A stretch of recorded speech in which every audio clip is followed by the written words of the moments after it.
सीमा, ते पहिल्यांदा तुम्ही तुमची ओळख करून द्या, बरं. है ना. त्याच्यानंतर दुसरा आपला जो महत्त्वाचा प्रश्न आहे आत्ता, की कोऑपरेटिव्ह हाऊसिंग सोसायटी फॉर्म करणं हे फ्लॅटधारकांच्या फायद्याचं आहे असं खूप फ्लॅटधारकांना वाटतं. आत्ता पर्टिक्युलरली रिव्हर रेसिडेन्सीच्या बाबतीत असं झालेलं आहे की बिल्डरच्या मनामध्ये कंडोमिनियम करायचं आहे, असोसिएशन ऑफ अपार्टमेंट करायचं आहे, पण बायरना कोऑपरेटिव्ह हाऊसिंग सोसायटी पाहिजे. 1200-1300 फ्लॅटची ती स्कीम आहे ती. तर अशा वेळेला ते हा जो आग्रह धरतात की कोऑपरेटिव्ह हाऊसिंग सोसायटी करावी का, हा योग्य आहे का, हा पहिला प्रश्न आहे. दुसरा प्रश्न असा आहे की जर त्यांनी करायची ठरवली तर तुम्ही फेडरेशनचं काम करता, तर त्यामुळे ते जी मोठी जबाबदारी घेता आहेत तर ती जबाबदारी कशी पार पाडावी ह्याच्याबद्दल तुम्ही त्यांना मार्गदर्शन करावं. जर तुमचं मत असेल की कोऑपरेटिव्ह हाऊसिंग सोसायटी फॉर्म करणं योग्य आहे असं जर तुमचं मत असेल तर म्हणजे आहे ना, मी गृहीत धरतो की तुमचं मत असेल कोऑपरेटिव्ह हाऊसिंग सोसायटीच करावी असंच मत असणार तुमचं, आहे ना. तर मग सांगा की पहिल्यांदा तुमची ओळख करून द्या, म्हणजे तुम्ही जे फेडरेशनचं काम करताय ना ते, त्याबद्दल पहिल्यांदा सांगा. माझं नाव सीमा भाकरे. मी गेले 20 वर्ष मुळात ग्राहक संरक्षण कायदा जो आहे, जो ग्राहकांचं हित पाहतो आणि ग्राहकांना संरक्षण देतो, ते काम करते. हे काम करत असताना मला असं दिसलं की सगळ्या गोष्टी खरेदी करताना माणसं खूप घासाघीस करतात, परंतु घर खरेदी करताना त्यांना असं काय होतं की कोणताही विचार न करता ते घर खरेदी करतात आणि मग मागे पुढे खूप गोष्टी घडतात. मग त्यांना त्याचा मनस्ताप होतो आणि मग त्यांच्या सगळ्याच गोष्टीला त्रास व्हायला त्यांना सुरुवात होतो.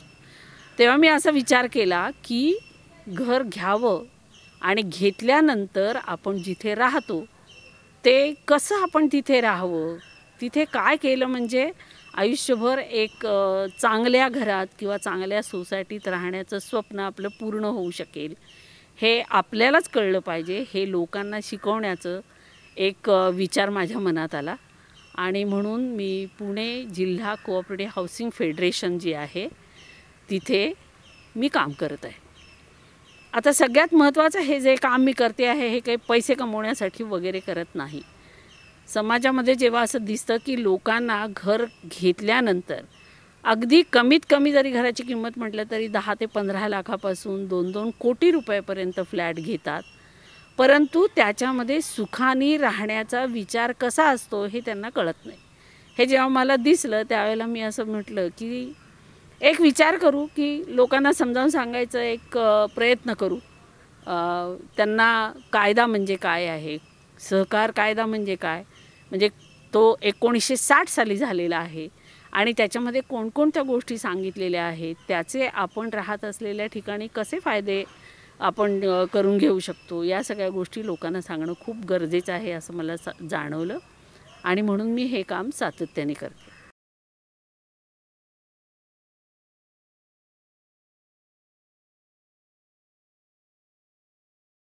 आता कोऑपरेटिव्ह हाऊसिंग सोसायटी रजिस्टर करणे हे का गरजेचं आहे, तर सगळ्यात पहिली गोष्ट अशी आहे की तो एक सरकारने बनवलेला कायदा आहे, म्हणजे त्याला पूर्णपणे एक सिस्टीम आहे.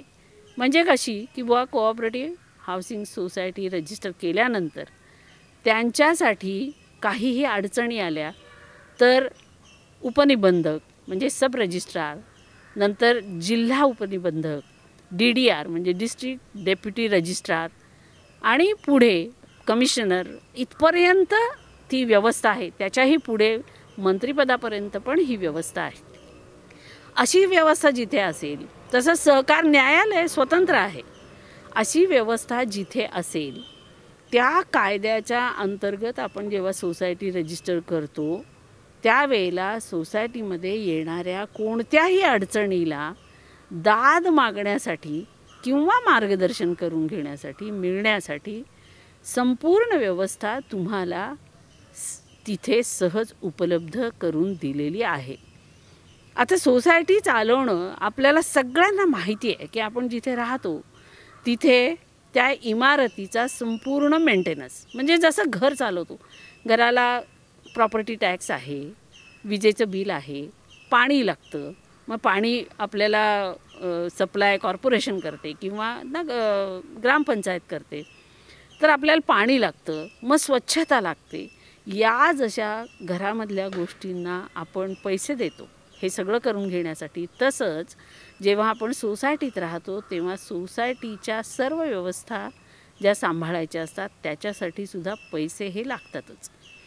मग कोऑपरेटिव्हच्या ॲक्टखाली म्हणजे कायद्याखाली तुम्ही एकदा सोसायटी रजिस्टर केली की त्याच्या नियमाप्रमाणे तुम्ही प्रत्येक फ्लॅट ओनरकडनं म्हणजे फ्लॅटच्या मालकाकडून एक ठराविक मर्यादेपर्यंत पैसे घेऊ शकता, ज्याला सोसायटी सर्व्हिसेस चार्जेस म्हणतात. म्हणजे काय, तर ज्या काही सर्वसाधारण कॉमन गोष्टी सार्वजनिक म्हणजे सार्वजनिक जिने, सार्वजनिक लाईट, सार्वजनिक जागा, क्लब हाऊस असेल तुमचा, अलीकडच्या काही फ्लॅट सिस्टीममध्ये क्लब हाऊस दिसतं किंवा बॅडमिंटन कोर्ट असतं किंवा बाग असते, जॉगिंग ट्रॅक असतो, या सगळ्या गोष्टीचा मेंटेनन्स, तसंच स्विमिंग पूल असतो अनेक ठिकाणी, मेंटेनन्स करण्यासाठी आपल्याला जो खर्च येतो म्हणजे त्या सोसायटीला जो खर्च येतो तो खर्च करण्यासाठी प्रत्येक फ्लॅट ओनरकडनं ठराविक रक्कम घेण्याचे पूर्ण अधिकार कायद्याने मिळतात आणि ते वसूल करताना कोणत्याही प्रकारची अडचण नसते. दुसरी महत्त्वाची गोष्ट म्हणजे अशी की सोसायटी चालवण्यासाठी एक कमिटी नेमू शकतो आपण. म्हणजे कायद्यामध्ये ती तरतूद आहे की तुम्ही कमिटी तयार केली पाहिजे. ती कमिटी 2014 पासून इलेक्शन घेऊन तुम्ही ती कमिटी नेमावी आणि त्या कमिटीनी सोसायटीचं संपूर्ण काम सांभाळावं अशी व्यवस्था त्या कायद्यामध्ये आहे. याने काय होतं, एक विशिष्ट माणसं की ज्यांना काहीतरी सोसायटीसाठी भलं करावं असं वाटतं किंवा सोसायटी चांगली चालवावी, चांगली ठेवावी, त्याचं व्यवस्थापन सांभाळावं अशी ज्यांची इच्छा असते, ती माणसं ही सोसायटी आणि याचं संपूर्ण व्यवस्थापन चांगल्या पद्धतीने सांभाळू शकतात. म्हणून इलेक्शन घेतल्यानंतर जर जी बॉडी नियुक्त होऊन येते ती कार्यरत होते, त्यावेळेला त्यांच्यावरही कायद्याने अनेक बंधनं असतात. ती कोणती बंधनं असतात, म्हणजे कोणताही खर्च त्यांनी करताना सर्व सभासदांचा विचार घेतला पाहिजे. त्याच्यासाठी वर्षातून एक वार्षिक सर्वसाधारण सभा, ॲन्युअल जनरल मीटिंग, आणि प्रत्येक महिन्याला एक कमिटीची मीटिंग अशी त्यांनी घेतलीच पाहिजे. ती घेऊन त्यांनी प्रत्येक महिन्याला सोसायटीच्या सभासदांच्याकडून ज्या ज्या काही तक्रारी येतात त्याचा विचार केला पाहिजे आणि एका विशिष्ट गोष्टीसाठी जास्त तक्रारी येत असतील तर त्याच्यावर काहीतरी मार्ग काढला पाहिजे, अशी एक रचना तिथे उपलब्ध असते. आणि कमिटीला पूर्ण अधिकार दिलेले असतात. काही अधिकार असे असतात की ते सर्व सभासदांच्या सल्ल्यानेच ते निर्णय घेऊ शकतात. त्याच्यासाठी एक विशेष सर्वसाधारण सभा बोलवण्याचा त्यांना अधिकारही आहे आणि त्यांच्यावर बंधनही आहे. असं ते विशेष सर्वसाधारण सभा बोलवल्यानंतर एखादी अगदी आणीबाणीची परिस्थिती आहे आणि अशा वेळेला जर काही निर्णय घ्यायचा आहे तर त्यावेळेला ही विशेष सर्वसाधारण सभा 5 दिवसाची नोटीस अगोदर देऊन ते घेऊ शकतात. उदाहरणार्थ आता आपण असा विचार करूया की काहीतरी पाण्याचा प्रश्न निर्माण झालेला आहे आणि लोकांना पाण्याची गरज आहे आणि पाण्याच्या लाईनमध्ये काही प्रॉब्लेम आहे. अशा वेळेला सगळ्यांना बोलवून कुठे प्रॉब्लेम आहे याची चौकशी कमिटी, तज्ज्ञ माणूस किंवा त्या क्षेत्रातला जो काही प्लंबर एखादा असेल किंवा अशा पद्धतीच्या सोयी उपलब्ध करून देणारी संस्था असेल त्यांना कळवून संबंध पाहणी करून कुठे काय विशेष प्रॉब्लेम आहे ते शोधून काढून त्याचा अंदाजे खर्च, त्याचं कोटेशन घेऊन तो खर्च सर्व सभासदांच्या समोर दाखवून मंजूर करून ही अडचण त्वरित तो पूर्णपणे काढू शकतो. आणि यातून मार्ग काढून लोकांना पाणी उपलब्ध करून देऊ शकतो. अशा स्वरूपाच्या अनेक गोष्टी असतात. आणखीन एक महत्त्वाची गोष्ट अशी असते की अनेक वेळेला असं होतं की सभासद नियमित मेंटेनन्स देणं म्हणजे सोसायटी सर्व्हिस चार्जेस देणं हे सर्वसाधारणपणे 100मध्ये 98 लोक 97 लोक करतातच. पण 1-2 सभासद असे असतात की ते मेंटेनन्स चार्जेस वेळेवर देत नाहीत किंवा देतच नाही. अशा वेळेला कोऑपरेटिव्ह कायद्यामध्ये तरतूद आहे की कलम 101च्या अंतर्गत ती जी काही त्यांची थकबाकी आहे त्या मेंबरकडून येण्याची ती वसूल करण्याचे पूर्ण अधिकार कमिटीला एक विशेष सर्वसाधारण सभा घेऊन सर्व सभासद देऊ शकतात. आणि त्याच्या अंतर्गत कमिटी नंतर सहकार खात्यातील उपनिबंधकांच्याकडे त्यांच्याशी संपर्क साधून पत्रव्यवहार करून संपूर्णपणे ती वसुली करू शकते. म्हणजे सर्व सभासदांना एकसारख्या प्रमाणामध्ये पैसे भरून सोसायटी उत्तमरित्या चालू शकते. अनेक गोष्टी असतात आपल्याला त्या कधी असं वाटतं की नाही होतील की, पण असं होत नाही. मनुष्य स्वभाव असा असतो की काही वेळेला असं असतं त्याच्या मनामध्ये आज खूप छान राहतात सगळे, कालांतराने असंही दिसलेलं आहे की काही ठिकाणी विनाकारण भांडणं सुरू होतात. अनेक सभासद जे जुने असतात ते त्यांचे फ्लॅट किंवा घरं विकतात, नवीन सभासद येतात आणि मग त्यांच्यामध्ये काहीतरी मनामध्ये काही विचित्र गोष्टी येऊ शकतात आणि मग ते विनाकारण वादावादी निर्माण करू शकतात किंवा भांडणाची त्यांची प्रवृत्ती पण असते. अशा वेळेला कितीही काहीही अडचणी आल्या तरी सहकार कायदा म्हणजेच कोऑपरेटिव्ह ॲक्ट हा उपलब्ध असल्यामुळे अशा पद्धतीच्या ज्या व्यक्ती असतात की ज्या जाणीवपूर्वक त्रास देतात त्यांच्यावरही वचक बसवण्यासाठी कोऑपरेटिव्ह हाऊसिंग सोसायटी तुम्ही स्थापन केली किंवा रजिस्टर केली तर त्याचा फायदा अशा पद्धतीने घेत आहोत. आता अनेक वेळेला लोकांना असा प्रश्न पडतो की आमच्या इथे 10-12 बिल्डिंग आहेत, मग आम्ही कसं काय सांभाळायचं, म्हणजे 500 सभासद आहेत किंवा 1000 फ्लॅट आहेत तर आम्ही कसं काय हे सांभाळणार. अशा वेळेला अनेक पुण्यामध्ये अशी उदाहरण दिसतील की 10, 12, 15 बिल्डिंगच्या त्या मोठ्या मोठ्या कॉम्प्लेक्सेस असतात. या अशा ठिकाणी प्रत्येक बिल्डिंगमधले 2-2 सभासद घेऊन एक मोठी कमिटी बनू शकते आणि त्या दोघांनी त्या इमारतीतल्या इतर सदनिकाधारकांच्या तक्रारी ज्या आहेत त्या ऐकून घेणं, त्या लिहून घेणं आणि मग महिन्यातनं एकदा ज्या वेळेला कमिटीची मीटिंग येते त्यावेळेला आपापल्या इमारतीमधल्या लोकांच्या अडचणी काय आहेत ह्या त्या मीटिंगमध्ये चर्चा करून त्याच्यावर ते उपाय शोधू शकतात. म्हणून कितीही मोठी सोसायटी जरी असली तरी तुम्ही व्यवस्थितपणे ती चालवू शकता आणि त्याला संपूर्णपणे कायद्याने संरक्षण पण आहे, हे अगदी महत्त्वाचं आहे.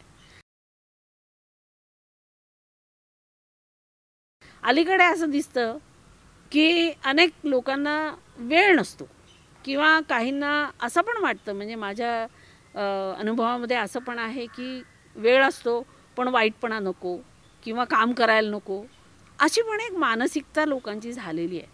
मग असं जेव्हा आपल्याला दिसतं त्यावेळेला सुदैवाने पुण्यामध्ये किंवा मुंबईमध्ये अशा अनेक कंपन्या प्रायव्हेटली कामं करतात की तुम्ही त्यांची सर्व्हिस जर घेतली तर अत्यंत रिझनेबल रेटमध्ये ते तुमची संपूर्ण सोसायटी व्यवस्थित मॅनेज करतात.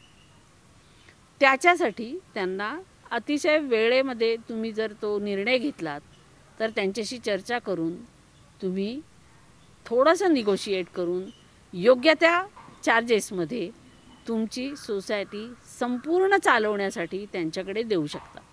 आता ते काय करतात, सगळ्यात पहिल्यांदा याच्यामध्ये कमिटीही लागतेच. शेवटी तुम्ही तुमच्या या कॉम्प्लेक्सचे किंवा या घराचे मालक असता, त्यामुळे यांच्यातले कमिटीमध्ये लोक हे असलेच पाहिजेत. ती जरी संस्था किंवा ती कंपनी जरी काम तुमच्या इथे येऊन करणार असले तरीसुद्धा अधिकार हा फक्त कमिटीतल्या लोकांचा असतो आणि त्यांच्या सह्यांशिवाय ही जी कंपनी आहे ती कामं करू शकत नाही. त्यामुळे कमिटी असणे ही गरज आहे. आता कामं करण्याची जबाबदारी आहे ती त्यांची असते. ती कशी असते?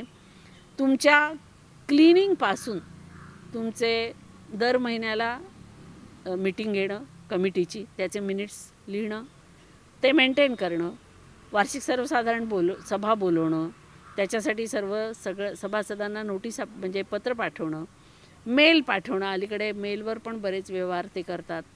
मेल पाठवणं, व्हॉट्सअपचा उपयोग करणं असंही करतात. नंतर तुमचे सर्व मेंटेनन्स म्हणजे लिफ्ट असेल तर लिफ्टचे त्यांच्याकडे चांगल्या कंपन्या असतात किंवा चांगले त्यातले एक्सपर्ट असतात की जे लिफ्ट चांगल्या पद्धतीने मेंटेन करू शकतील, असे लोक त्यांच्याकडे ठेवलेले असतात. प्लंबिंगची कामं असू देत किंवा मोठमोठ्या ड्रेनेज लाईनचं काम असू दे किंवा छोट्या छोट्या रिपेरीच्या गोष्टी असू देत. अगदी काही छोट्या छोट्या वाळू सिमेंट असं छोट्या प्रमाणात आपल्याला मिळत नाही, अशा वेळेला ते अगदी त्याचीसुद्धा सोय आपल्यासाठी व्यवस्थित करतात. नंतर आणखीन काही स्वच्छतेच्या गोष्टी असतील किंवा नवीन काही निर्माण करायचं असेल, उदाहरणार्थ तुमच्या इथे समजा बाग आहे, झाडं लावायची आहेत, तर त्यांच्याकडे एक्सपर्ट्स असतात. ते निर्णय घेऊ शकतात की बुवा इमारतीच्या जवळ कोणती झाडं लावावीत, लावू नयेत, कोणती झाडं त्रासदायक असतात, ती त्यांच्याकडे एक्सपर्ट असल्यामुळे ते त्याचे निर्णय घेऊ शकतात आणि तुमचं व्यवस्थित ते सगळ्या गोष्टी सांभाळतात. आणखीन काही गोष्टी असतात, उदाहरणार्थ स्विमिंग पूल मेंटेन करायचं आहे, त्यांच्याकडे त्याच्यासाठी पण कामं करणारी माणसं असतात आणि ते तज्ज्ञ असतात. आणखीन एक महत्त्वाची गोष्ट ते करतात म्हणजे तुमचं अकाउंट सांभाळणे.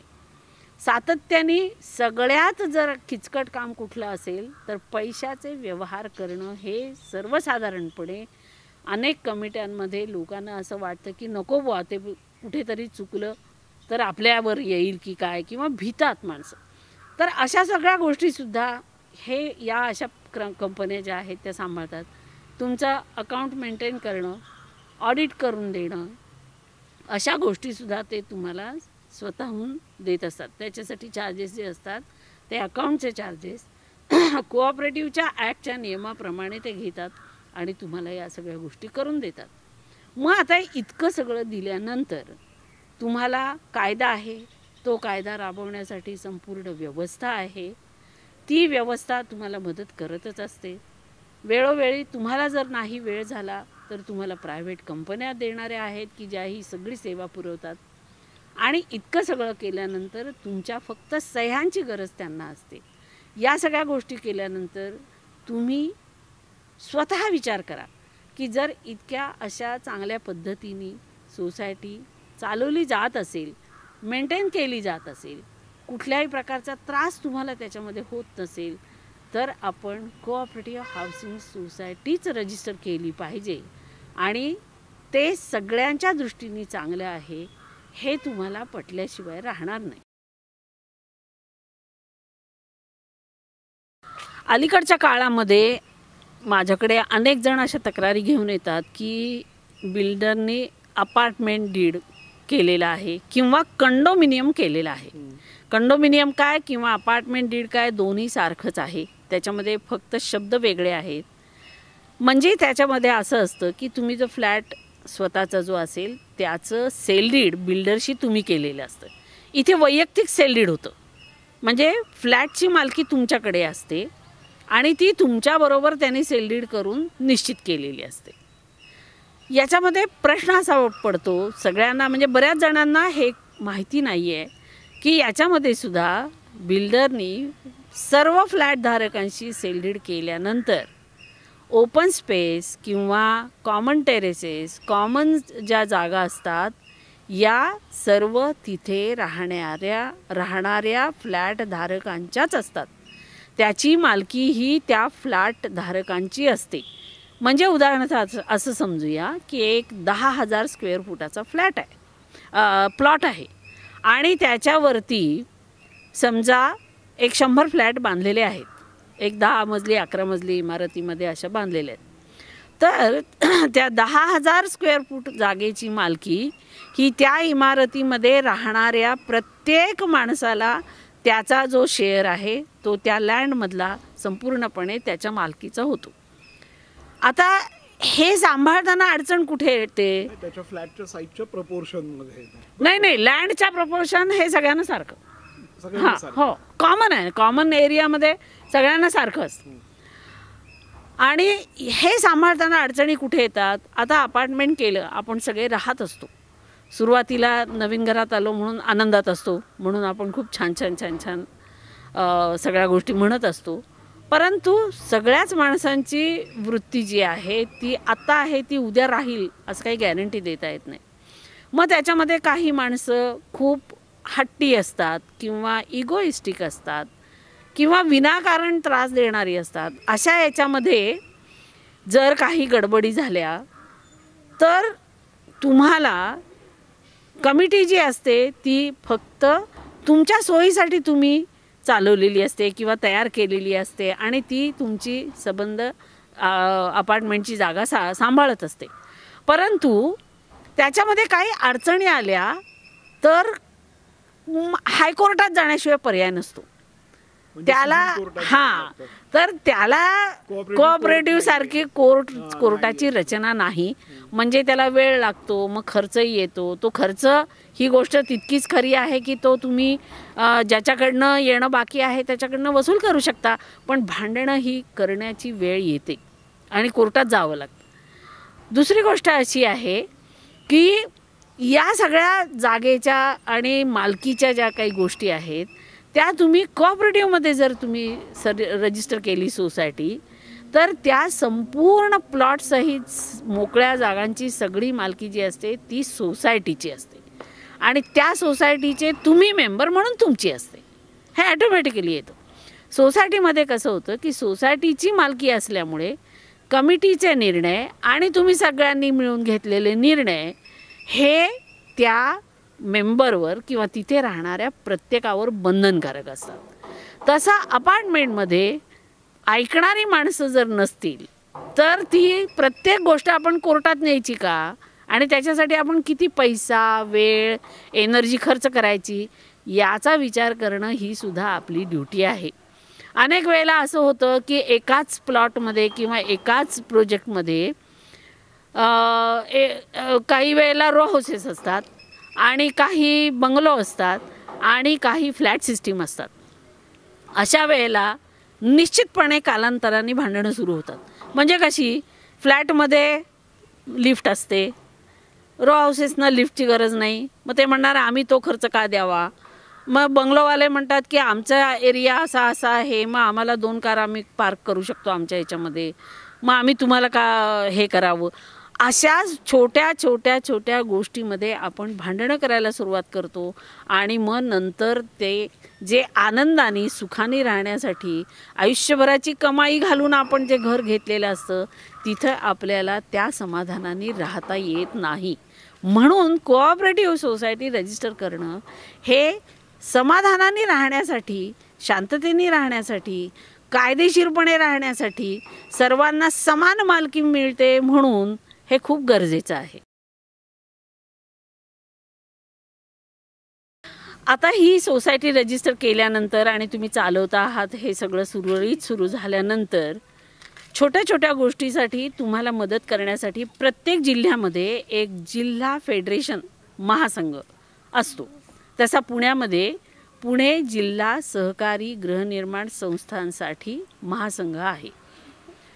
याचं काम आम्ही 11 डायरेक्टर्स आहोत. आत्ता सध्या परवा निवडणूक झाली, आम्ही 19 डायरेक्टर्स आहोत. आम्ही अशा या सगळ्या सोसायट्या ज्या रजिस्टर झालेल्या आहेत त्यांना मेंबर करून घेतो आणि मेंबरशिपसाठी तुम्हाला फार खर्च येत नाही. तो एकदाच येतो, तो एकदाच भरायचा आणि तुमच्या या छोट्या गोष्टींसाठी आम्ही तुम्हाला मेंबर झाल्यानंतर विनामूल्य मार्गदर्शन करतो.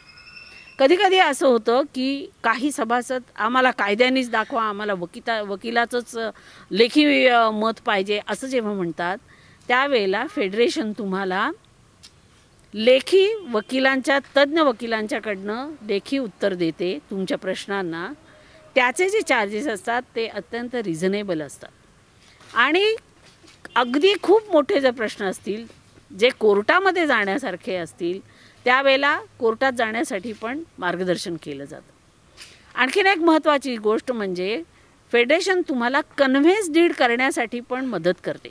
म्हणजे काय तर कन्व्हेन्स डीड करण्यासाठी लागणारी कागदपत्र जी आहे ती अत्यल्प फीमध्ये तपासून देते आणि मग तुम्ही पुढे ते प्रकरण कुठे दाखल करायचं आणि कसं दाखल करायचं याचं पण मार्गदर्शन करते.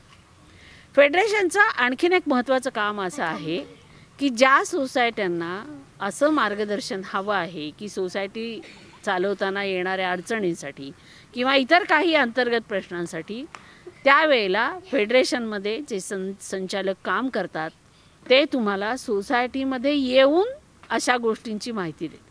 म्हणजे तुम्ही एखादी मीटिंग बोलवली की तुमची AGM असेल किंवा एक विशेष एखादी वेगळी सभा जर बोलवली, सगळ्या मेंबर्सना जर तुम्ही एकत्र केलं तर फेडरेशनचे अनेक संचालक तुम्हाला तिथे येऊन मार्गदर्शन करून तुमचे प्रश्न सोडवण्याला निश्चितच मदत करते.